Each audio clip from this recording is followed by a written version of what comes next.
Tao po uli mga kapatid. So ito po ang Nola Vlogger. Saturday ngayon, panahon na po uli para kamustahin kayo. Kamusta na po kayo? Sana po, nawa, nasa mabuti kayong kalagayan. Ngayon naman po, meron po rin akong babasahin at i-share sa inyo. Isa po sa paborito ko pong Bible character sa buhay po ni Zacchaeus. Ito po ay matatagpuan sa Luke chapter 19 verses 1 to 10. So basahin ko lang po share ko lang po sa inyo. Sabi po dito sa Luke 19 verse 8. Tumayo si Zacchaeus, sinabi kay Jesus, Panginoon, ipamimigay ko po sa mahihirap ang kalahati ng aking mga kayamanan. At kung ako'y may nadayang sinuman, isasauli ko ito sa kanya ng makaapat na beses. Si Zacchaeus ay isang pandak na lalaki, pero itinuturing na small but terrible sa bayan niya. Bakit?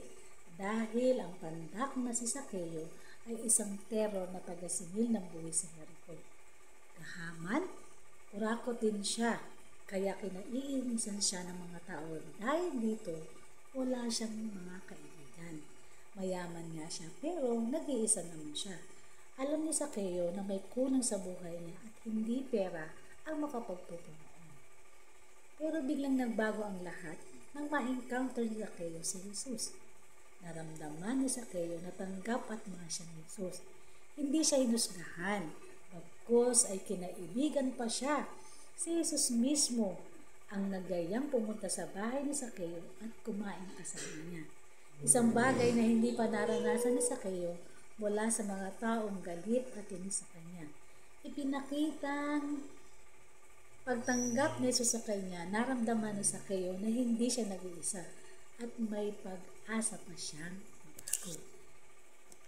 Because of that encounter with Jesus, Zacchaeus became a changed man.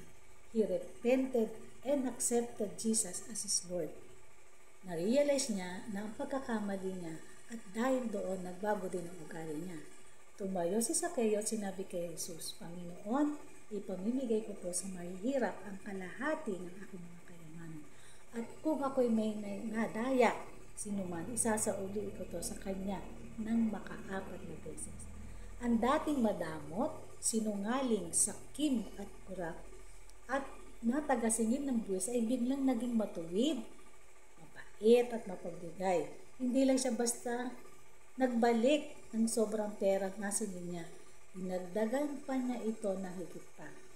Ganito pala ang nangyayari sa atin kapag na-encounter natin si Jesus.